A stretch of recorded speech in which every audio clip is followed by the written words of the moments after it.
right. Happy New Year to everyone in cyberspace. Welcome back to the DGS Presents There we go. YouTube channel. Yes. Prost, Michael. And welcome back to the Dead Games Society. And as you can see, we're going to do something a little bit different tonight. Just for New Year's, we're going to have a little bit of fun. And I thought what we would talk about tonight is what really is the first honest to goodness role-playing game. What's the first one that I can actually think of? What's the first one that I actually know about? And well, let me think. Hold on. So the first role-playing, would that be maybe back in 78 or so? Just saying. Before that. Wait, okay. 76. Before that. 74? And before that. Now, some of our listeners may have heard of like Brownstein, right? That's one of the really early examples of a miniatures wargaming that had role-playing elements added to it. Or maybe even if you want to go back farther, you can go back to was it H.G. Wells' Mini Wars, right? He had the Mini Wars game, which was kind of a enhanced miniatures war game, but historically based, though. Yeah, like Napoleonic Wars kind of thing. Yeah, that makes sense. Yeah, it was that kind of thing. So, like war games. But I don't consider that a role-playing game, right? So, like, what do we mean when we're calling about role-playing game? So, let me tell you. When I was married, we did some role-playing, and not that kind of. We're not talking about that. Okay, that's fine.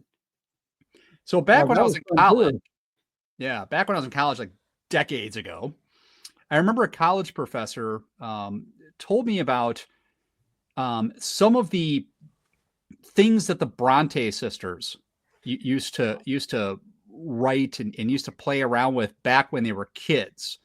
And they called it, and the professor called it the juvenilia or the early writings, right, of the Bronte sisters, Charlotte, Emily, Anne, and their brother Branwell.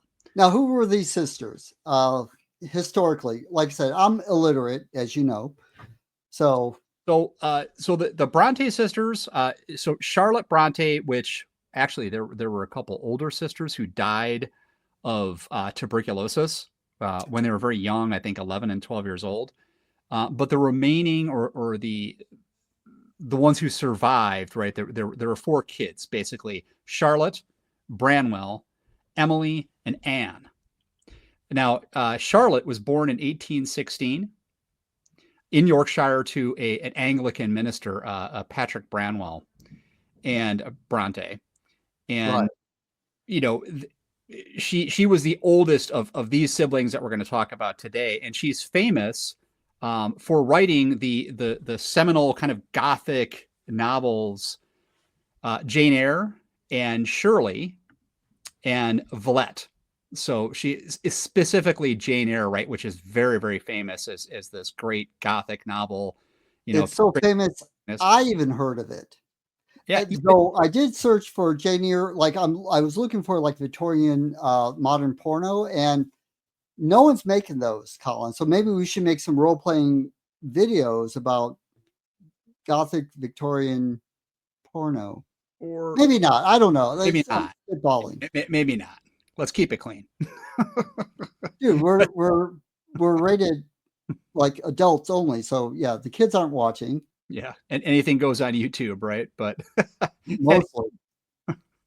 So Charlotte also had a younger brother named Branwell. That was the name that he went by.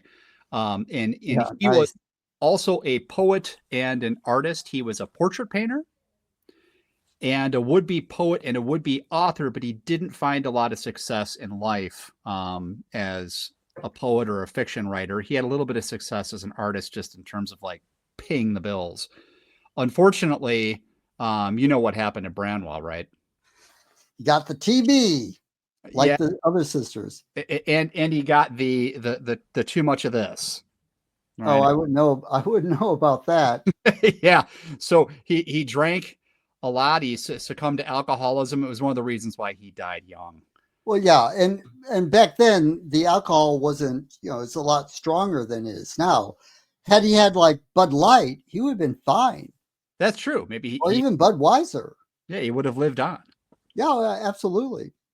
So the Tough other time. sister or the other sisters were Emily, she was born in 1818, and she is very, very famous for writing the book Wuthering Heights, which is also this famous gothic romance, featuring kind of mystical elements and the Moors and Oh yeah, these tragic ships were love and all sorts of wild plot lines. And, totally girl bossing back then, man. That's great.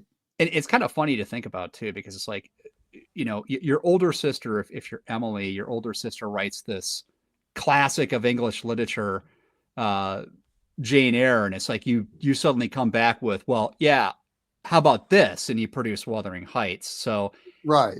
it's They amazing the doubled amount of down. genius that was in the family, right? Well, and that's the whole thing. It's just like, and these weren't just like a lot of authors, like later on, they become like famous while people are realizing their works and stuff like that. But these chicks were like front and foremost. They weren't like say Van Gogh. Van Gogh did all these paintings. No one recognized his genius until he was well dead. These chicks were in it. Right. So, You remember, how did they initially get their stuff out there? What did they have to do? well, I think they did a lot of YouTube videos, and they did a lot of like when they did a lot of fan fiction. I believe they were talking about, they were doing a lot of like Shakespearean fan fiction, and I think, right? No, they Oh, actually had to publish under male pseudonyms to well, get. like we do. Yeah, Oh kind of. wait, Well, no, we don't. I don't know, but anyway, so I they do. published under male pseudonyms basically to get Right. their stuff out, but ultimately, pretty quickly, actually, it was discovered that these women did indeed write these amazing pieces of literature, and they were extended more literary offers to write additional books.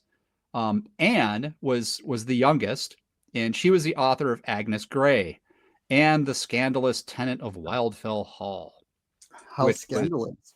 yeah, I mean, I insane. base my life off of that work because I love to be scandalous. Yeah, I mean, Wildfell Well, Hall wouldn't be scandalous today, obviously, but it was back in the early 19th century, right, when these girls are writing. right. It featured spousal abuse and kind of rebelling against your husband and adultery and these kind of themes Well, are pretty scandalous back in the day. well, those are pretty scandalous nowadays, I'm saying, because Could be. like when I was married, I used to whack my wife around. People frowned upon that. No, he didn't. Let's not get canceled. Oh, so maybe that's why I'm Michael different. was a I attentive to your husband. I was, of course. Yeah, I'm very attentive to my wives and my mistresses. I've never laid a hand on anyone. wives. Was that So back when you were with the Mormons out there? Anyway, no, not at the same that's time. I was married oh, separately. Like I was keeping it legal. because I remember when you were with the Branch Davidians for a while, but something happened. Well, Came back to Chicago. yeah. I was asked to leave because they thought I was too radical. Oh, geez, not even David Koresh could handle Michael Brown. No, and then I founded the DGS Society. So, but we're okay now, mostly, Anyway, mostly. back to this. So back when I was in college, I had a college professor who was talking about the Brontes and their work and everything, and she mentioned at the time that the siblings used to write these about these fantastical worlds and these characters who were kind of like a combination between medieval knights and princesses and kings and queens and Victorian figures. And it was almost kind of like an amalgamation of different genres and different historical themes. But what caught my ear back then, and which I remembered, was she said that they used to play games featuring these figures and it involved dice. And for the life of me, I've looked, and I'll look harder, but somewhere in the diaries, it's either Emily's diaries or it's Charlotte's diaries. One of the girls mentions basically having kind of like interactions between the characters in the juvenilia using dice, some sort of rule system that they had developed. It was like a game. So anyway, I'll talk more about that in a minute. But Right. so where do we get all this stuff? So now, unfortunately, the kind of the primary texts for a lot of this stuff, like including the maps and the characters, up like 90% of it's lost. We don't have it anymore. But what we do have originates from the Bronte sisters' diary entries, poems, and this thing called Blackwood's Young Men's Magazine. Yes. Which were produced between, like, I don't know, it was like 1827 and 1830. These tiny little books that were about 5 years in height. Look at that. There you go. The first modules, by the way. So these little books contain these wild adventures and stories that the Bronte sisters created.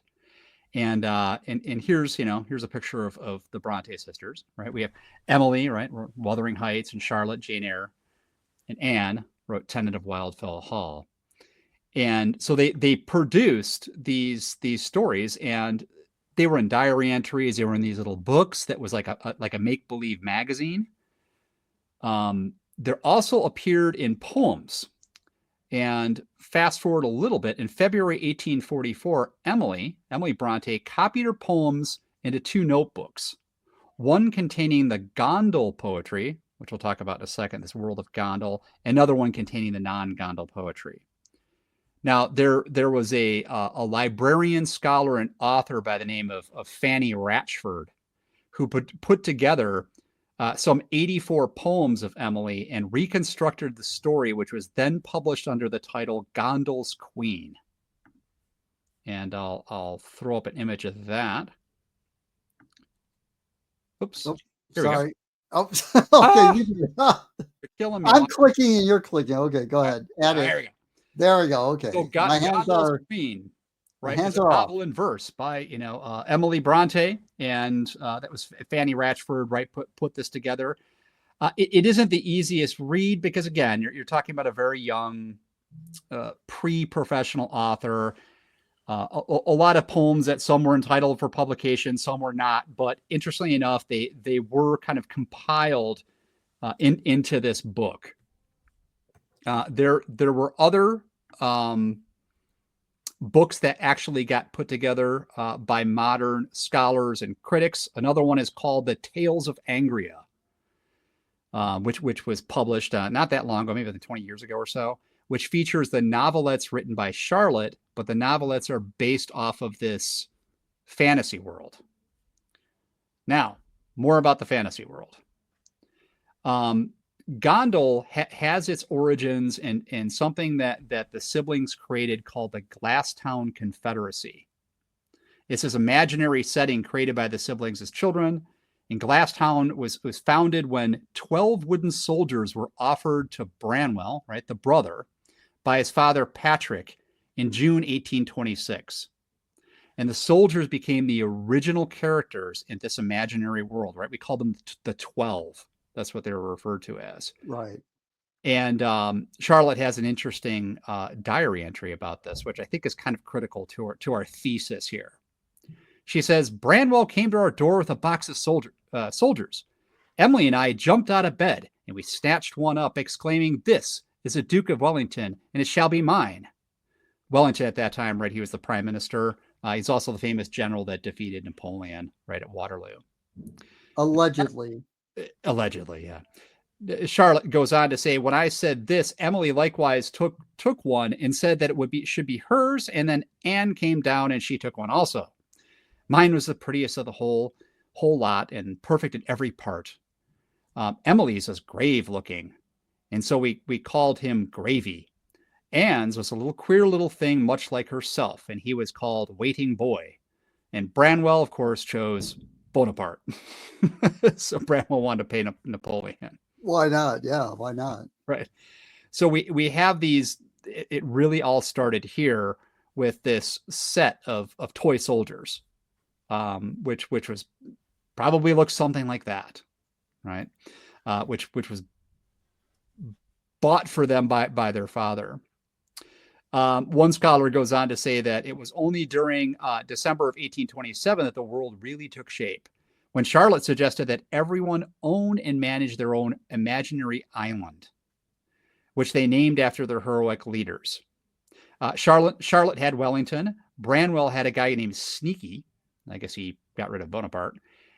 Emily had Perry, and Anne had Ross.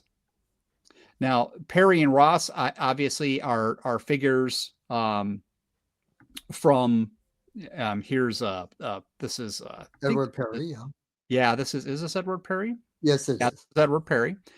And then we had the these guys are Antarctic explorer, right? Famous navigator. And then we had, of course, Ross.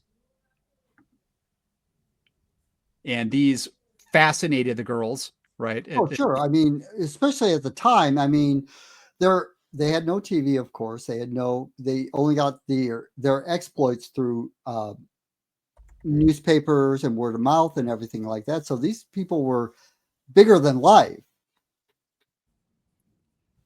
Yeah, so John Ross was a Scottish Royal Navy officer and polar explorer, right? So in both these cases, we have with Perry and Ross, we have these figures who were famous navigators and adventurers and shipmen, right? Who led these epic expeditions through the Northwest Passage and down to Antarctica and so forth. And the girls were fascinated by this. So oh yeah, absolutely. They created for their initial basically their islands, right, which they named after these heroic leaders. Now, Gondal, more specifically, is again this imaginary world. Gondal is an island in the North Pacific, just north of another island that the girls created called Galdine. It included at least 4 kingdoms: Gondal, Angara, Exina, and Alcona. The earliest surviving reference for Gondal comes from a diary entry in 1834. None of the prose fiction now survives, but poetry still exists. As I said before, it has been compiled, mostly in the form of a manuscript donated to the British Museum in 1933, along with diary entries and scraps of information here and there. The poems are characterized by war, romance, and intrigue, and the Gondal setting, along with the similar Angria setting, created by the other Bronte siblings, has been described as an early form of speculative fiction. Okay, so let's see what else. Well, the amazing thing about this whole thing is so much survives, though so much was lost. I'm very interested in the modules they wrote. The adventure. I mean, that's the thing I'm really interested in. These very tiny books that were written. It's crazy. Go on about that. I'm just intrigued by it. I didn't know anything about this until we talked about it. Like I think it was like 15 years ago. You mentioned it to me, and I actually mentioned this like 10 years ago. Nodding off at the time. So I'm glad you brought it back to my attention. Yeah, no, I did put this. I can't remember what forum it was, but I put this up on a forum. I was talking about how I really thought this was kind of the first role playing game, and we'll talk more about that in a second. Oh yeah, go ahead. Here is these are the poems, Emily's poems, compiled, and here is, it's a little hard to read, but this is actually the Glasstown Confederacy, right, which are all these kingdoms we talked about, named after these famous British explorers and military leaders and commanders and this kind of thing. So this was basically their imaginary world. This is kind of like the map that you pull out of a role-playing game, and these are the countries that we're going to be working, or kingdoms that we're going to be working with, right, with the ocean in between them. But apparently this was this world of Gondal was in our world, right, up in the North Pacific. Now let's see, what else do I have here? So the earliest documented reference, again, to Gondal was in Emily's diary in 1834. It was the Glasstown Confederacy. The sisters and their brother wrote about adventures. They used it as kind of a source of inspiration for their fiction, short stories, and poems. But again, they also used it as like a game. And in the diary entries, we see this kind of back and forth about, this person died, or that person was married, or this, area was taken over. So it's kind of like a campaign diary that we would have with, like, let's say Dungeons and Dragons or another role playing game. Right. One scholar writes, quote, "It was Branwell who took pride in systematizing their private world and maintaining a consistent political structure, features typical of a paracosmic play.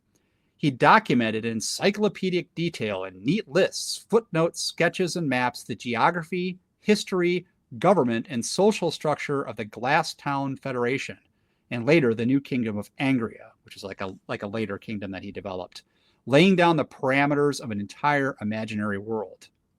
So really, the Gondal saga is like this unfolding of a campaign world run by the sisters and their brother. Now, the question is, how long do they really do this for, or consider this a game that they would play? And that is not clear. I've seen some people claim, oh, they're writing this, playing this game until they died, and they all died basically young for the most part, 1848, 1849. Tuberculosis, alcoholism, it's kind of tragic. Bronte sisters. The big two at the it was TB, alcoholism, and syphilis. I think those are the three big ones. Maybe Branwell. I mean, now Branwell fathered a child out of wedlock. He was known to be a womanizer. Those dirty dogs here and there. Again, it's very hazy with Branwell. He's the least known out of the siblings as far as his life goes. He was kind of a tragic figure. I mean, who knows? Maybe this guy was the biggest genius of the bunch. Or I think he had troubles. I mean, he had troubles. The troubles, as it was. Or it can be a situation where you're in a family of geniuses, right? If two of and that's the thing. That is the awesome thing about this family, where I think they're all, as far as like, writing and everything like that, I think they all were. Unfortunately, he couldn't find his footing. And I think, as I'm coughing all over the place, it's just the weirdest thing. It's just like, I think they all were in that group because, like I said, I have siblings, and for all of us to write bestsellers would be crazy. But a family of four, 3 basically bestsellers of the time, and he just couldn't find his footing on that because he was a man, and it's 2018. And it wasn't even bestsellers. I mean, you're talking about like Jane Eyre, for instance, is in the top 10 British novels ever written. Right. No, and that's the thing. And even at the time, they knew it was something. It wasn't like we had to sit back and go, oh yeah, all this other, this, like the Bible. It took 2,000 years for it to catch on. Basically. Even the Tenant of Wildfell Hall, right, the scandalous one, was sold a ton of copies and was super popular in the day. And if I recall correctly, when I was reading up on this stuff, after Anne died, she died before Charlotte prohibited actually the republication of that book because she thought it was scandalous, which is kind of wild to think about, because even Jane Eyre at the time was considered wild and edgy. Right. The mad woman in the attic and all that. I mean, it was considered kind of out there. So, but Tenant of Wildfell Hall was, I guess, just too much even for Charlotte. But that one was definitely a little edgy as far as the other novels are concerned. So, she was ahead of her time, I suppose. Yeah. So it looks Branwell died in 1848. Emily died in 1848, and Anne died in 1849, which is pretty incredible, right? Right. Really, from tuberculosis. They're, as I mentioned earlier, they had two older siblings, two sisters who died when they were young, when they were sent off to this boarding school, and they Yeah. contracted TB and died. And I mean, one kind of has to assume that pretty much everyone was infected. It just, the question is how long was it going to take for the disease to kill you? And in some cases, it took a couple decades, right, for some of these poor girls to succumb to it, Right. along with their brother, but he had other issues with the alcohol and everything else.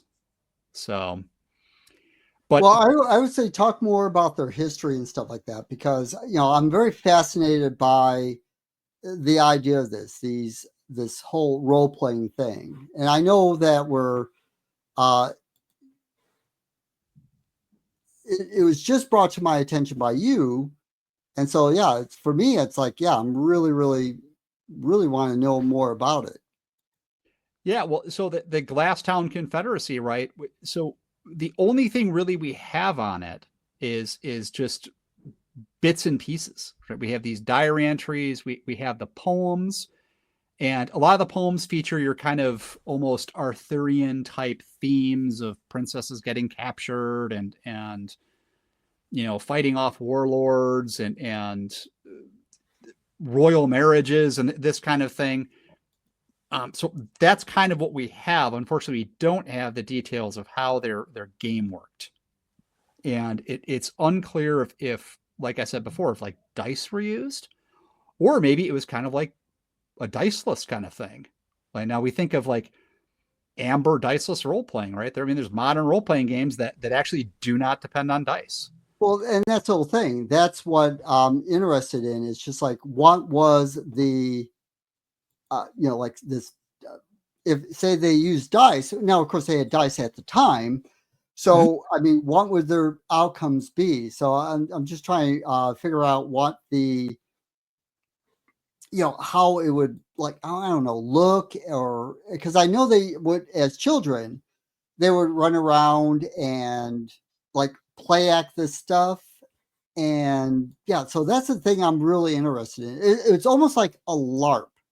It's like a role playing LARP. So they would write all the things that were, kind of going on and stuff like that, but then they would reenact it as a ancient LARP. So, like I said, you say this is like the beginning of the RPG, but it actually might also be the beginning of LARPing, which would be actually kind of cool. Yeah, I mean, did the kids remember they started this when they were like 8, 9, 10 years old, really? Right. Charlotte was born in 1816, and this stuff really kind of came to life in 1826. So they were young, and we kind of have to imagine them dressing up and running around in the attic and just letting their imaginations run wild. And then it ultimately culminated not only in this, but in the writing of those crazy little books. Right. Oh, and yeah, the little books, that's the thing that I always find very interesting. It's like, so that book right there, I think, if that's the one I remember, that thing sold in auction for 690,000 British pounds. and deservedly so. I mean, well, from what I did a little research on that, you'd have to use a magnifying glass to actually read it. Yeah, so you had to magnifying glass to write it. Yeah, and well, here's the thing: they weren't using ballpoint pens at the time, right? Yeah, no, they were just using special ink pens, modified ink pens to write. Yes, you can't use a regular ink pen for that. So, and that's the thing I find most fascinating about it, because they had to write it so small, and then you have to think, it's like, why so small? It's amazing. It's unless they were just using, because maybe at the time they couldn't get like big sheets of paper, they could only use scraps. And from what I've seen with these, they are all they use thread to bind it, of course. Right. And so, yeah, I mean, it's absolutely amazing to me. So talk more about these books, because I love this concept. Michael, do all these survive, or some of them lost? I tried to do a little bit more research on it. Most of them are lost. I think there might be 3 or 4 that went to auction and are in private collections. So I really don't know how many were actually produced. Yeah, we really don't know, right? There may have been others that we don't know about. Right. So, and that's the whole thing. Um, Hold on. I'm in the middle of doing something right now for fun, but yeah, like I said, I'm just completely fascinated by, Oh, so yeah, especially, like I said, that's the first module, I would say. yeah.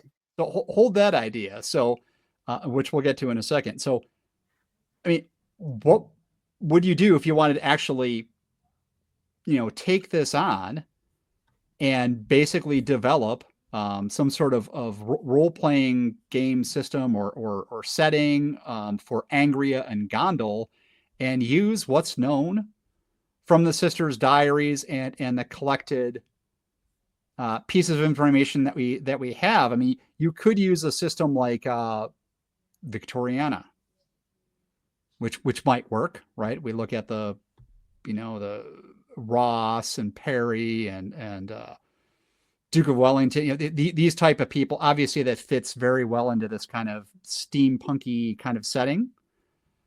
Or you could use Cthulhu by Gaslight if you wanted to basically inject a horror element into this thing and try to go along those lines. So again, that's maybe a little bit later than when the girls were writing. This is 1890s England versus 1830s and 1840s.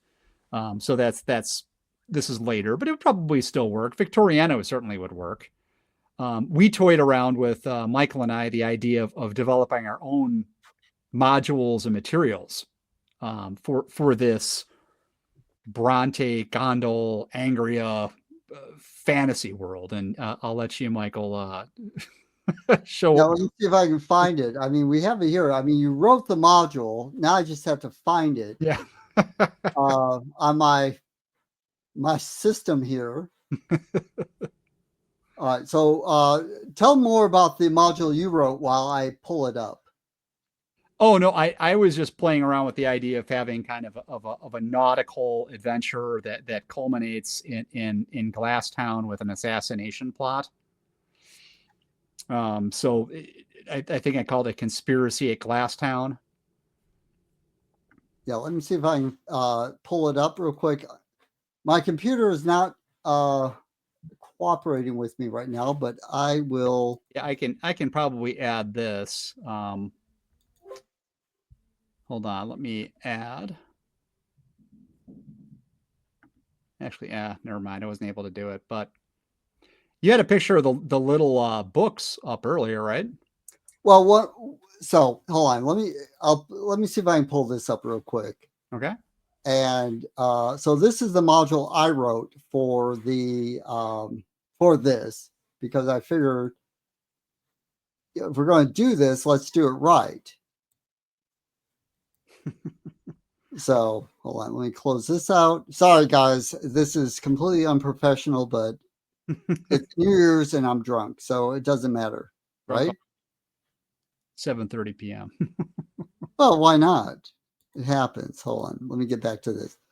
So let's try this, because I had it all set up, but the PDFs that we created were just too big for for what we're trying to do. So let's show this. Oh, there you go. Okay, that's what Yeah. we're for. The Glasstown Confederation horror. Yeah. So this is what we wanted to do. Hold on a minute. Do That's you have a picture yeah. of the little books that you created? Well, so hold on. Let me share the screen again, and let's see if we can do this right. So anyway, so this is what we decided to do. So we're doing a Call of Cthulhu by Gaslight. So I want to do the Glasstown Federation horror, Tales from the Blackwoods Journal. Right. So these are the modules we are writing for this setting. So yeah, and it says here in this thrilling new tale from the Chronicle of Blackwood's Young Men magazine, the boundaries between science, magic, and the unknown blurred a race against the unstoppable plague. In the dimly lit streets of Glasstown, the creeping dread takes hold. A strange illness is swept through the land, leaving its victims in a state of unholy stupor. The afflicted, once noble and hardworking citizens, now resemble the very dead. Their eyes glassy and void of recognition, desperation pushes a small group of Glasstown's bravest souls to sail to Monkey Island, which is in Branwell's map, right? Hoping against hope that the strange distance magic can stop a plague before the city succumbs to the wretched infection. So there you go. So we're having fun with this world. So we're going to write these modules. So let's go ahead, and now Colin is working on one as well. If I can pull it up, I'm hoping to, because it's a really, really good one. Hold on, let me. Colin, speak on, because okay. Well, I might be able to present it. I have it up on my side. Well, let me see. Oh yeah, pull it up if you have it. Here, let me see. Let me scroll down here. Let me do this. Hold on one second. Sorry, guys. Just give me 2 seconds here. Sorry, I had it all set up, but Steamworks or SteamYard would not let me load up the PDFs that we had already created. Yeah, no worries. It was quite railer. It's not the best platform. Let's see here. Well, here, I can share this. I do have this. Here we go. All right, you got it? Yeah, so it will be... It's uploaded. But so do you have something else? I do have it. Go for it. Okay, put up.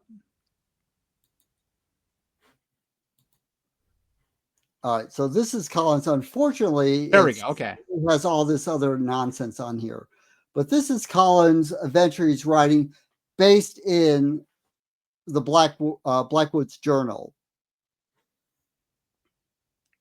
Right, there we go. Yeah, shadowy plot begins to unfold. Assassins from the mysterious land of Galdina, right? That was one of the lands that the sisters came up. They've infiltrated the city with one mission: to kill the mayor. Right, so your party has to basically solve the conspiracy and prevent the assassination.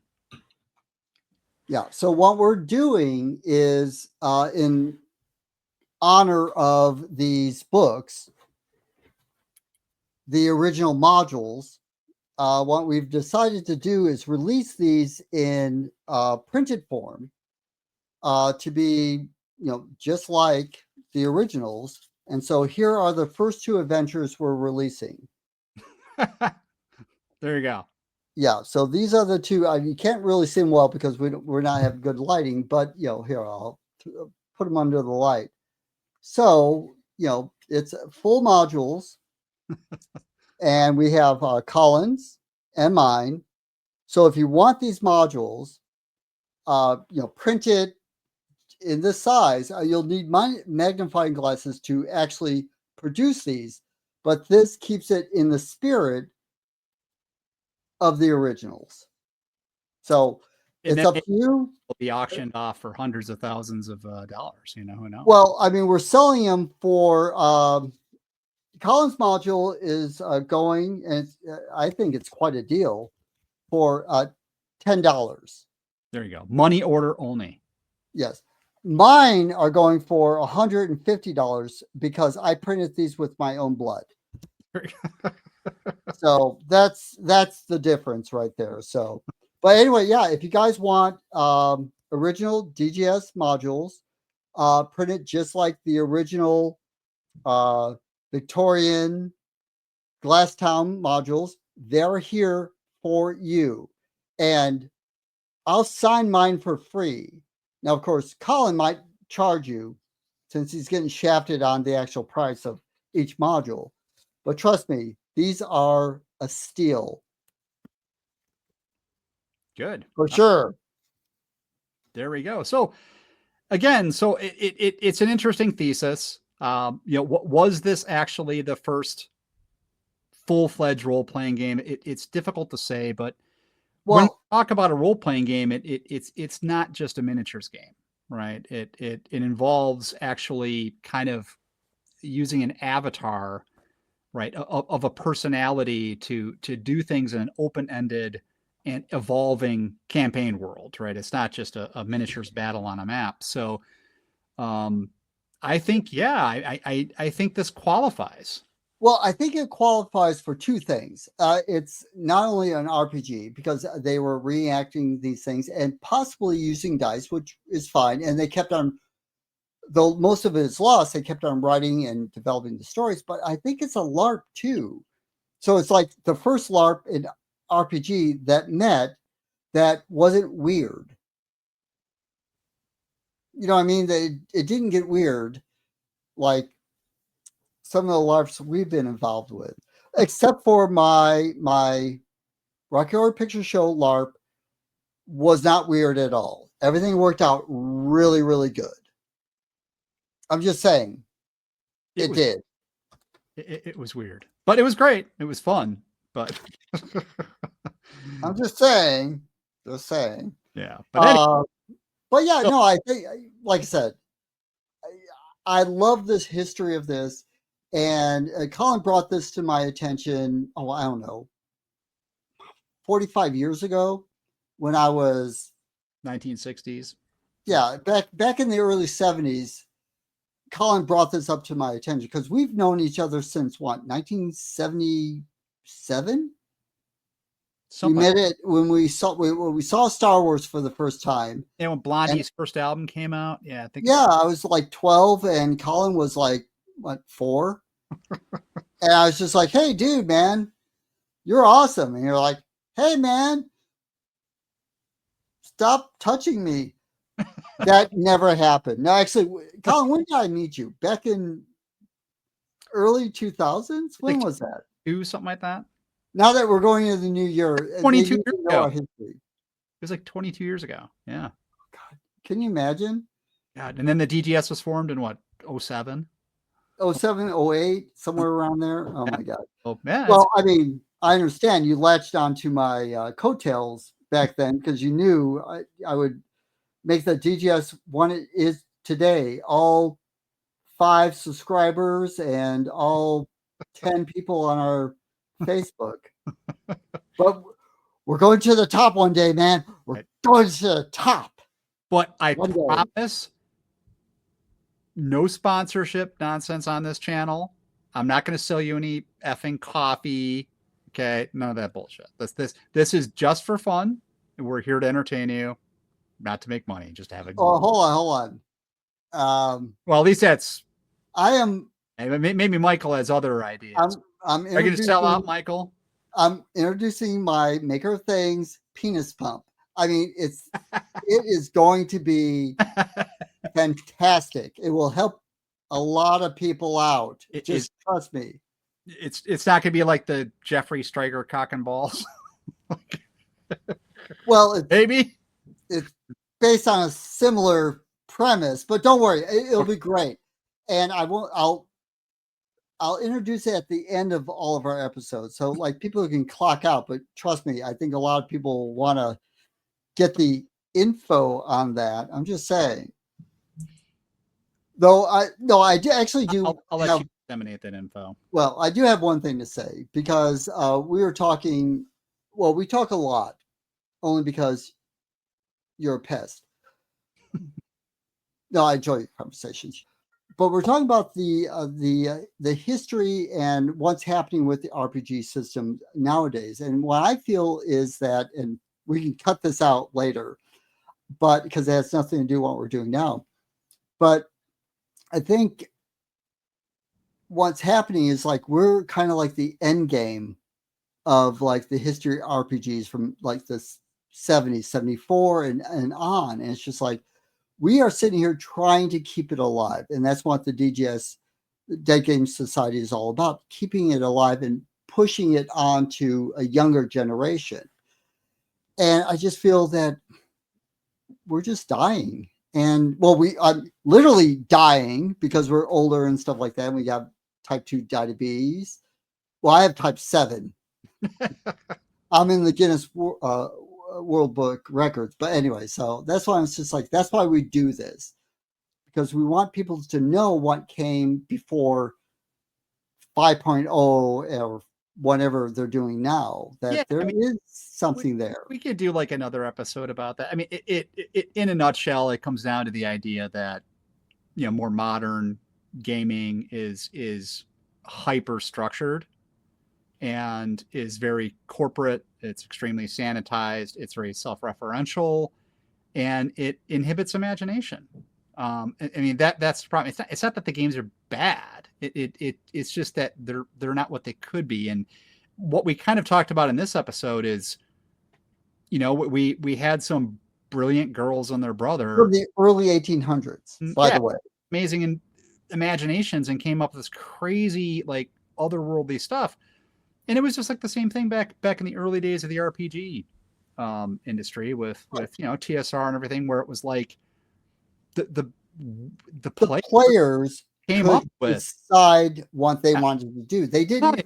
They decided what the game world would look like. They decided what the settings would look like. It was all about it, you know, given the publisher gives you a rough framework and you just run with it. All right, time out. Here we go. Anyway. Rant on.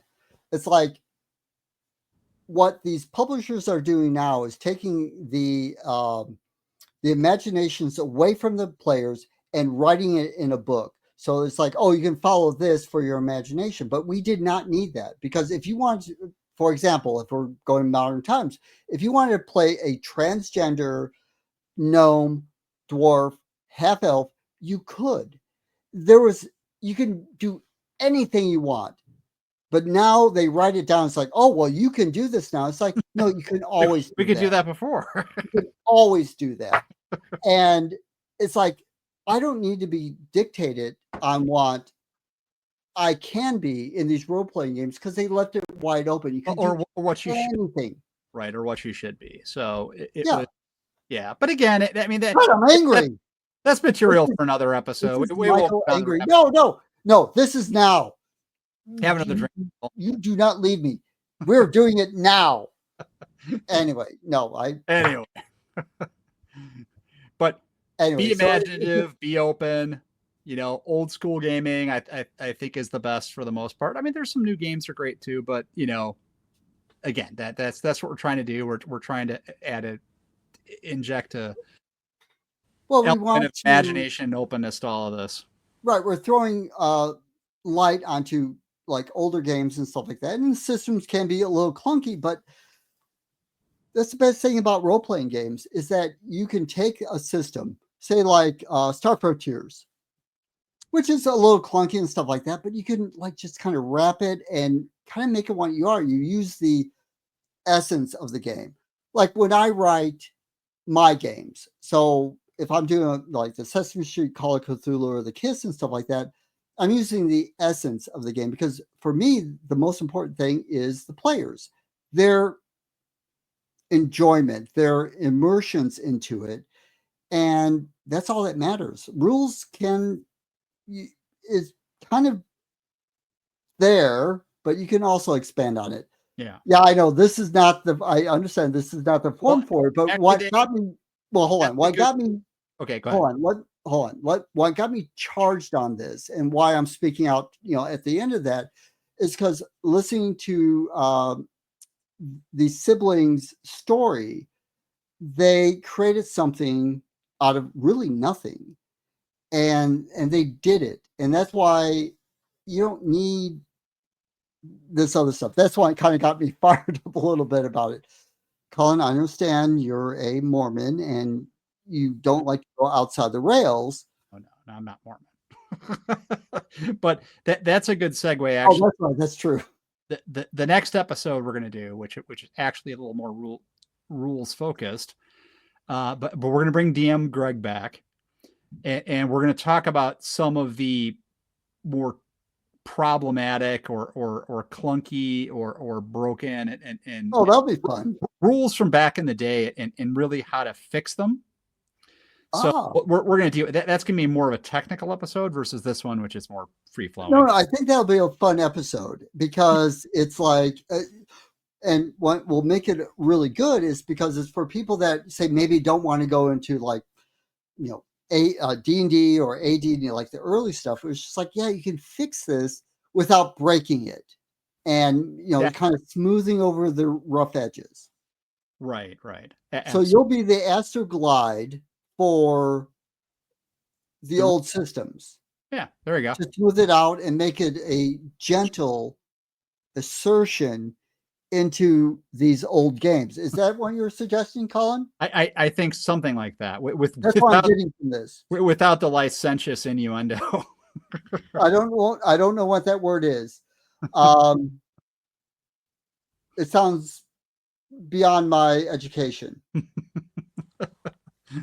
But which is mostly everything is beyond my education. But anyway, I'm a filmmaker. I'm an artist. That means he's an I'll artist. die alone in a pauper's grave. Like I said, the older you get, the more like Klaus Kinski you become. So I know what's wrong with me. It's just like, what the hell is wrong with me? I mean, look at me.